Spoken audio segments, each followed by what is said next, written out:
Ahora nos vamos a dedicar a estudiar cómo es el proceso de fecundación y la formación de los embriones en el pino. Veamos cómo empieza el ciclo de vida. Obviamente con la dispersión de las semillas por el viento, anemocoria, la semilla germina, forma primero la radícula y luego la plántula de germinación epígea. Esta planta proviene de una fecundación, o sea que es diploide. Se va a desarrollar hasta formar un árbol en el cual se van a originar las flores agrupadas en inflorescencias llamadas estróbilos. Resumamos este proceso de formación de los conos masculinos. Cada uno dijimos que está formado solo por flores reducidas a estambres. Dentro de ella tenemos los sacos polínicos con cientos de células madres del polen. Estas sufren meiosis, resultando primero en una díada y luego en una tétrada de micrósporas haploides. Estas se separan entre sí y empiezan a formar los sacos aéreos o vesículas. Cada célula se divide por mitosis varias veces, resultando en 4 o 5 células. Este proceso microgametogénesis es la formación de los granos de polen.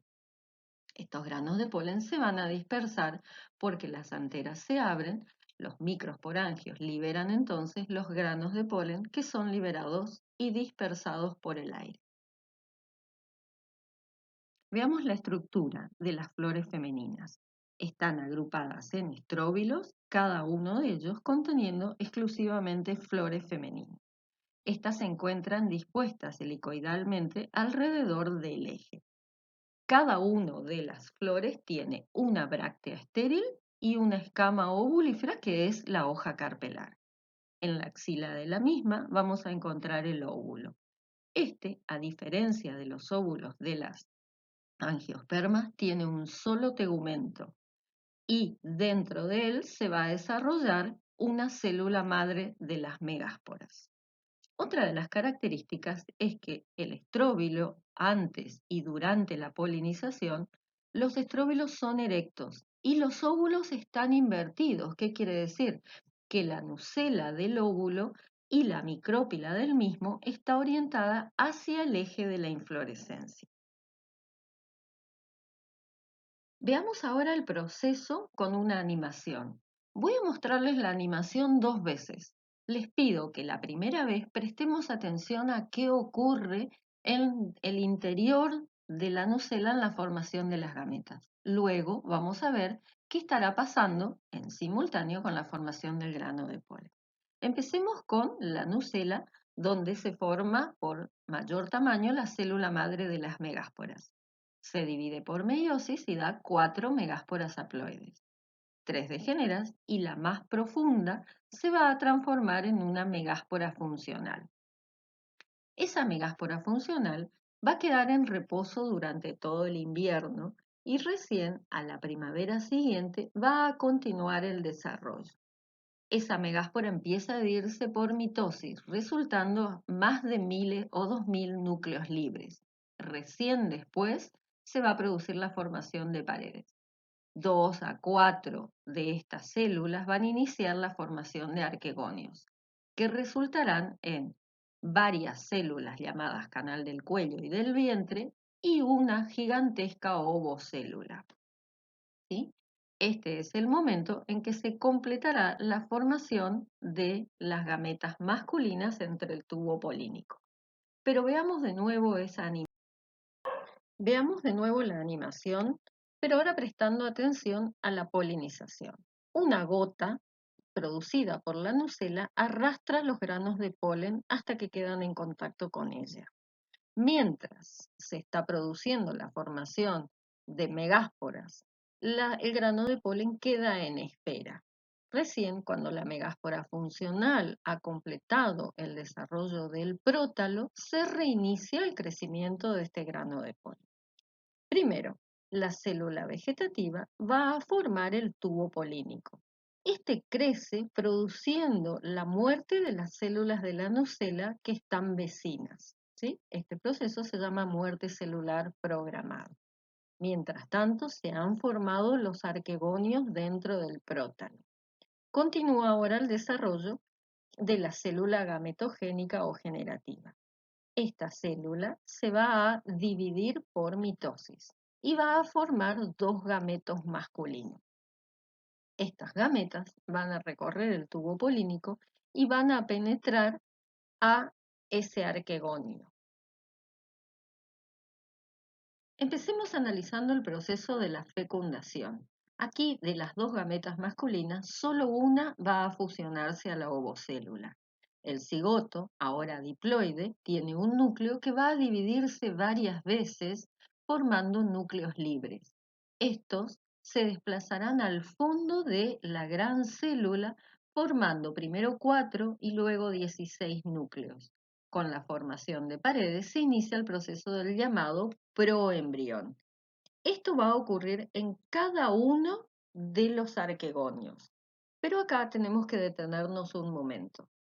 En un arquegonio, cada una de las células que se encuentran al final del proembrión fueron fecundadas por una sola gameta masculina.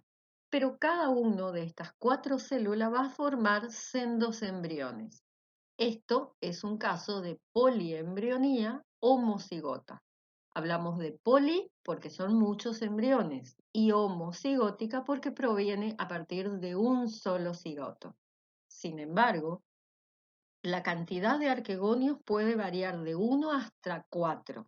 En esta imagen tenemos la formación de 2 arquegonios. Sin embargo, cada uno de ellos va a formar 4 embriones, pero provienen de cigotos diferentes que habrán sido fecundados por distintos granos de polen. O sea que dentro de un óvulo también se va a formar poliembrionía policigótica, es decir, que proviene de gametos masculinos diferentes. ¿Cómo continúa el proceso? Vemos que a partir de estas 4 células se forman embriones filamentosos que se meten profundamente dentro del prótalo a partir del cual se van a nutrir. Las células basales de cada uno de estos proembriones se desarrollan en forma de un suspensor.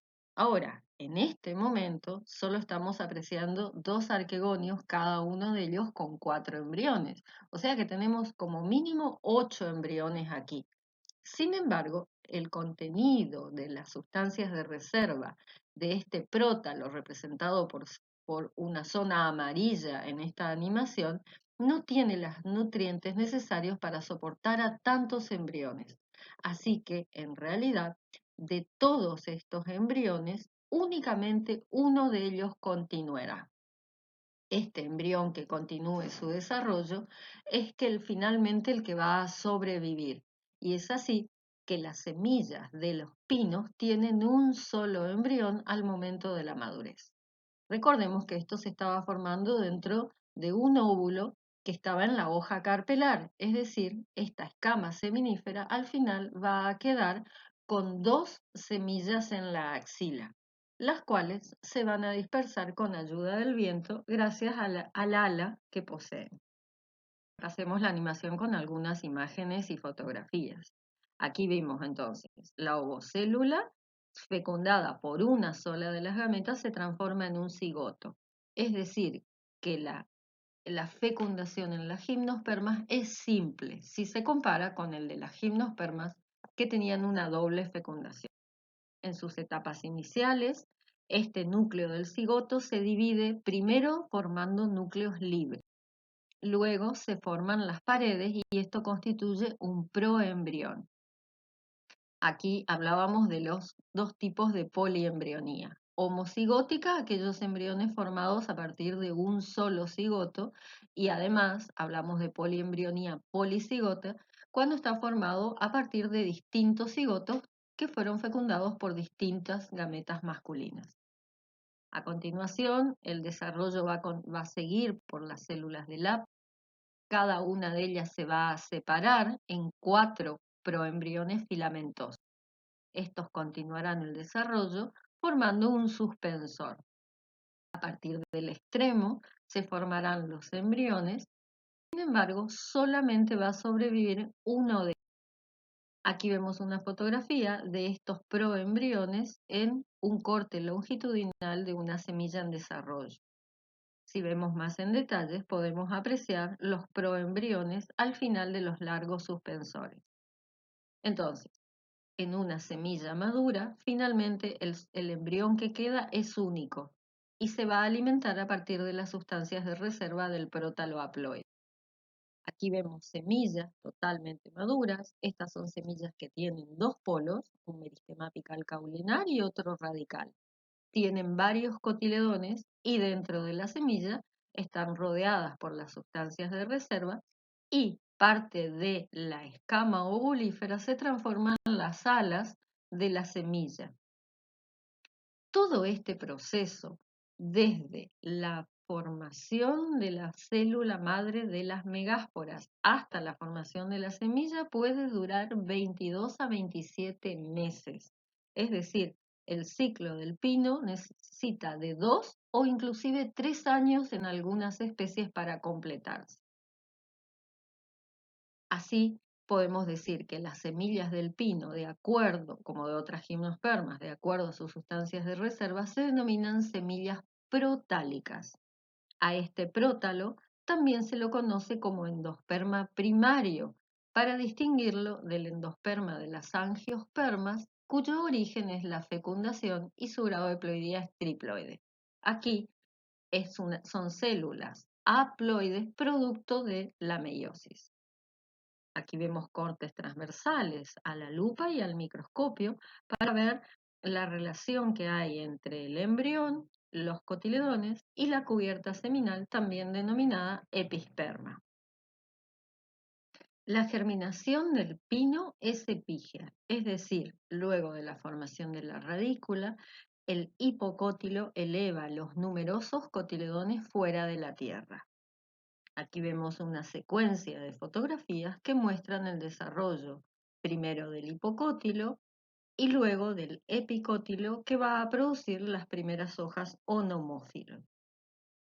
El ciclo de vida del pino es un largo proceso que puede durar entre 2 o 3 años dependiendo de las especies. Obviamente que este proceso se va dando en simultáneo, es decir, todos los años se producen nuevas inflorescencias cuyas flores inician nuevamente el proceso.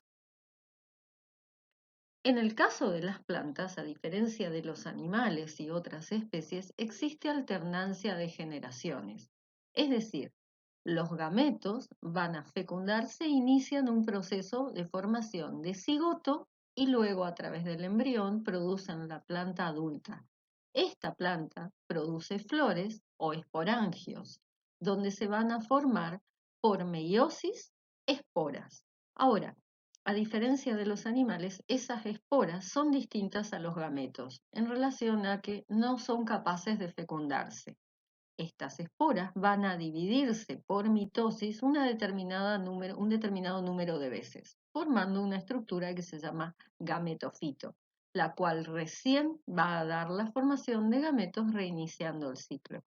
Es decir, que en las plantas hay toda una generación, o sea, una serie innumerable de divisiones mitóticas que originan la generación esporofítica, normalmente diploide. A esta se continúa, luego de la meiosis, una generación gametofítica, cuyo número de células va a variar entre los gametos masculinos, los femeninos, y también va a variar dependiendo que sea una gimnosperma o una angiosperma. Es decir, existe alternancia de fases nucleares y alternancia de generaciones en las plantas. Estos ciclos normalmente reciben el nombre de haplodiploides, ya que hay una generación gametofítica cuyos núcleos tienen una fase haploide y hay una generación esporofítica donde los núcleos de las células tienen o están en fase diploide. Recuerden que estas clases deben ser ampliadas con la bibliografía disponible en los sitios web de la cátedra.